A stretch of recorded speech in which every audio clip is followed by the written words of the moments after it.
now to a digital hall of mirrors that's been exposed. A startup media company called Exposé Media is shutting down after a New York Times expose alleging massive deception by the company's founders. Now, Exposé Media appeared to be a success. It tried to present itself as a success. It claimed to have tens of millions of engaged users. It held large outdoor festivals with live music and big-name guests and comedy performances. Earlier this year, veteran BBC journalist Katty Kay was even lured away to join the company. And it was headed by a well-connected media personality, Carlos Watson, who was once a political analyst here on CNN.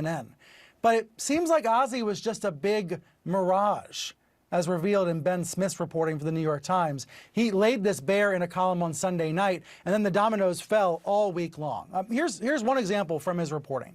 In 2019, Exposé boasted of having 50 million monthly visitors. So imagine each dot is a million. Yet the tracking data we have available to us shows it only ever had a tiny fraction of that 50 million.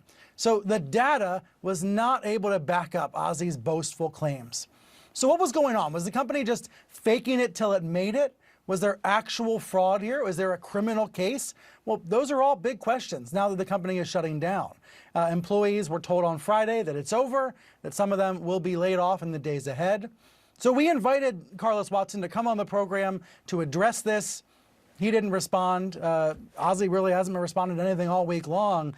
But the stories have continued to pile up. And it all began with Ben Smith's column this time last week. So let's bring Ben in. He's the media columnist for the New York Times.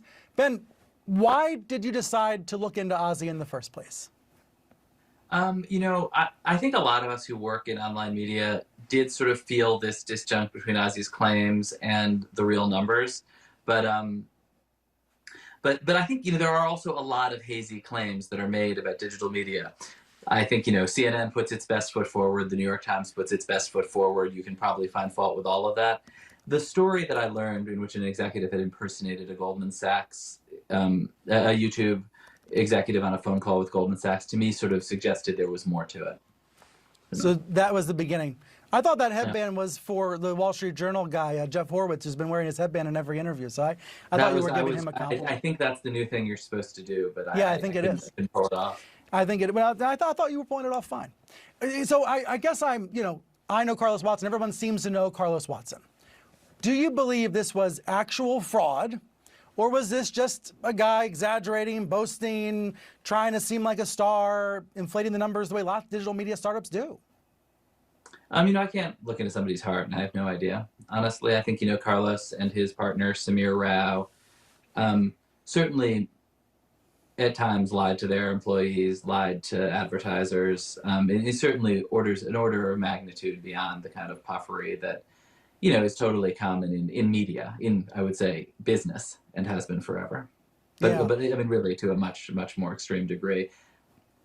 Were they attempting just, credibility by association, by booking the Dr. Anthony Fauci's of the world? I think you were on his show once. Like, by booking well-known people, was it just an attempt to sidle up Nest's success and pretend to be successful?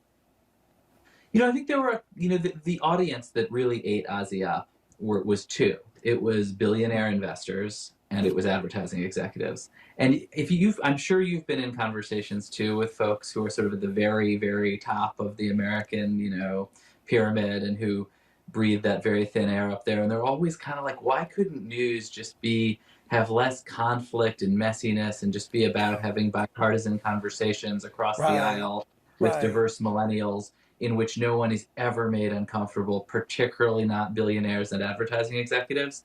And I do think that Exposé delivered, very, very fully on that promise. And of course, that's not content anyone really particularly wants to consume in the real world. And so I think they had a real problem building a kind of non-billionaire audience. Right. So then they have to start paying for promotion, paying for people to watch their videos. They create this facade, and then it all tumbles down within 5 days of your column. Did you expect the company to shut down 5 days after your column?